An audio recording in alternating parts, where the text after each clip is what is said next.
Welcome to this video from the Rivermeadow technical team. In this video we're going to be looking at how to deploy our new private point of presence.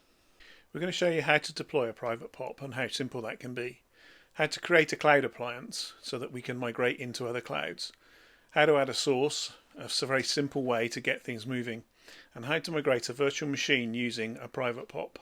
The private PoP is a new feature of Rivermeadow bringing the power of our SaaS platform into your environment. We're going to deploy into an on-premise vSphere environment and then migrate out to VMware on AWS. So let's get started. We're going to start with our vSphere environment and we're going to deploy an Ovf template. We've already downloaded the files that we need, so we can find those on our hard disk locally.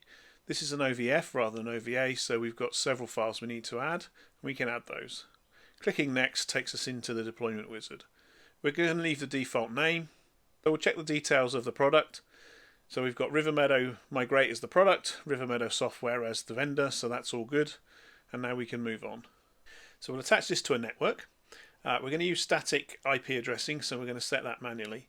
We've got 4 different VMs that we need to assign IP addresses to. So we've got the infrastructure appliance, a management appliance, a migration appliance, and a storage appliance. And then of course we've got gateways and subnet masks. So we'll assign IP addresses to all of these machines. They're going to be sequential, but they would be allocated during the project. And then of course to complete this network setup we're going to need to assign a default gateway and give this all a subnet mask. So we'll do that right now. And the subnet mask is the normal one for this class of network. Moving on, so we just need to confirm that everything is okay and that we've have everything set, and we have done, so we can click on finish and it'll go away and deploy that OVF appliance now, and that'll deploy all 4 virtual machines. Now we have sped this up a little bit so that we can see it working, but here we see the virtual machines have now all been deployed. We've got those 4 appliances I spoke about earlier, and we can power them on. We've sped this up just a little bit just because it takes a few minutes. The next thing we're going to do is we're going to go and configure a jump box that we can use to access the appliances and do the migrations. It's very common in projects for us to have a Bastion server, and so that's the role that this will be fulfilling here. What we're going to do here is we're going to edit the host file and create an entry for the PoP. So we've opened Notepad, we'll find the host file, and then we're going to add a line that points to the infrastructure appliance of the PoP, and we're going to call it migrate because that makes sense. We're also going to append a domain name to make sure that we give it a fully qualified name. So migrate.rivermeadowservices.net.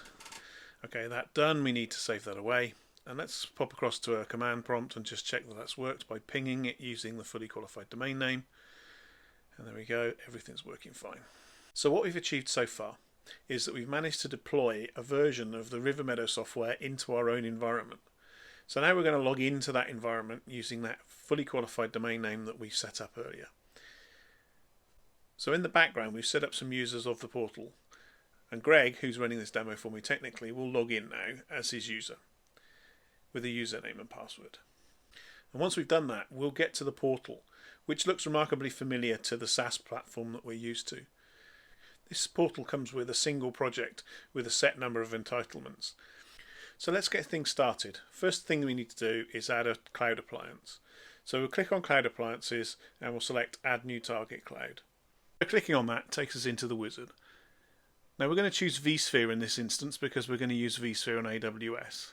So we're going to have to choose the version of vSphere. In this case we're going to choose VMC because we're using vSphere on AWS. Next we'll need to give it a name, so we're going to put VMware on private PoP. Then we'll need to give it the cloud URL, which gives us access to the environment that we need. Now in this case it's going to be a private IP address, so we can put that in. Then we need a username, and in this case we'll be using demo local, and a password. And again we have to enter the password twice to ensure that we've entered it correctly and we won't get any problems. And the bit I really like here is that we can test the connection straight away. I'm going to add a Rivermeadow tag which just makes life easier later to find things, and set up Cloud Appliance ticked to make sure we do that. Then it'll take us into the Setup Cloud Appliance wizard. What we're doing here is setting up where we're going to land our appliance. So we need to put it into a data center, we're going to put it into a cluster, we're going to choose what IP address scheme we're going to use and which networks it's going to connect to, give it an IP address, give it a network mask. Basically, we're giving it everything it needs to have in order to land in our vSphere environment. So we're also going to have to configure a default gateway, a primary and secondary DNS. We're just going to use public primary and secondary DNS sites, well-known ones that you probably know. So just a few more things to configure down the bottom here. We've got a resource pool. We can stick it into a resource pool if we wish. We're going to just not select that because it's optional. We can also put it into a folder. We can give it a new name. We'll just accept the default. And we can also select it to use a proxy. Again, we don't need to do that for this. So we'll just initiate the Cloud Appliance checks and set those going. So what it's going to do now is it's going to go away and deploy a VM into our cloud environment, which in this case is vSphere and AWS. That happens quite quickly, but then it's got to start up and boot up. And at some point, it will connect back to our appliance on premise and be able to communicate with that so that we can start migrations. So we've sped it up a little bit to get there. And there we are, it's deployed, we have a green tick, we're ready to go. So with that deployed, the next thing to do is to test that it works and do a real migration. So the first thing we need to do is add a source. So we're going to go across to Manage Source Inventory, and we'll add a source. So we'll click on Manage, and then Source Inventory. And there's no sources there at the moment, so we just need to go across here and add a source. Of course, we can add multiple sources by using the Upload Multiple Sources. But in this instance, we're just going to add a single source. So we're going to go back to add a source and just add one source for this particular migration. So all we need to do a migration is an IP address, which we've entered, a username, and a password. Now in the wizard, we have to enter the password twice to confirm it. So we'll enter the password and confirm the password. We also get the option to add a domain name and add some River Meadow tags. We can also add it to a move group if we wish to. And we can select the cloud type that we're going to and select a size if we want to do that. We're not going to do that, we're just going to add the source. And now you can see that we have a source added in the unassigned move group, and we can now migrate it. So that takes us into the migration readiness check wizard. We're going to select the target cloud, which is the one we've already set up.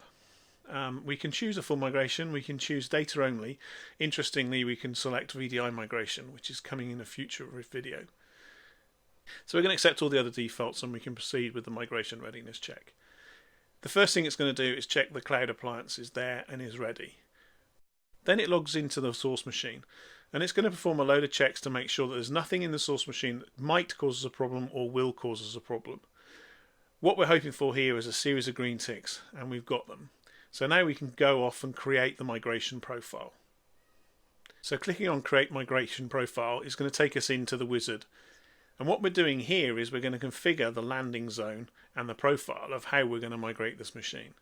So we can change its plan name, we can schedule it for now or later, which can be useful for projects where we want to do things in different times.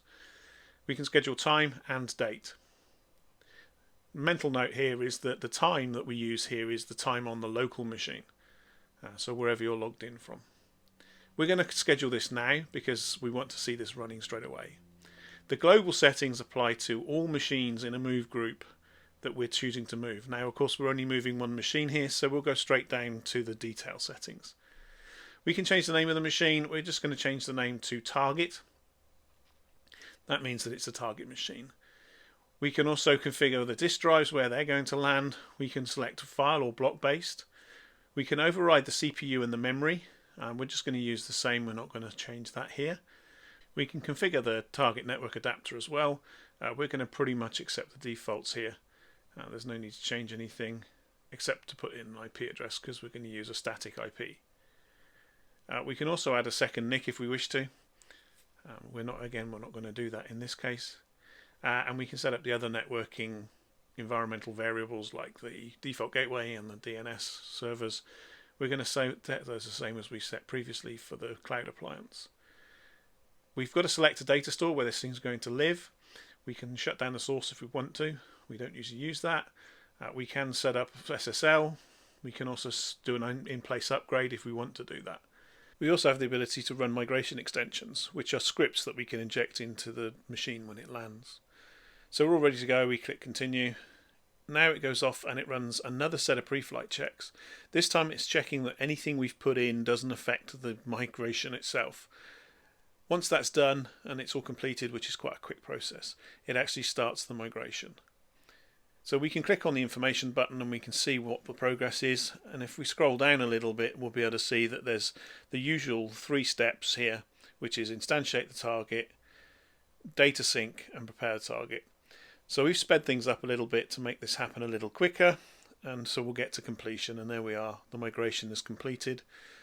Now very quickly we're going to log into the machine using RDP to check that it worked. So the usual things: IP address, a username and password. So we'll enter administrator and the password, and then we get that brief certificate error, ignore that, and there we are. So we now have a Windows 2012 server migrated into VMware on AWS from a private PoP.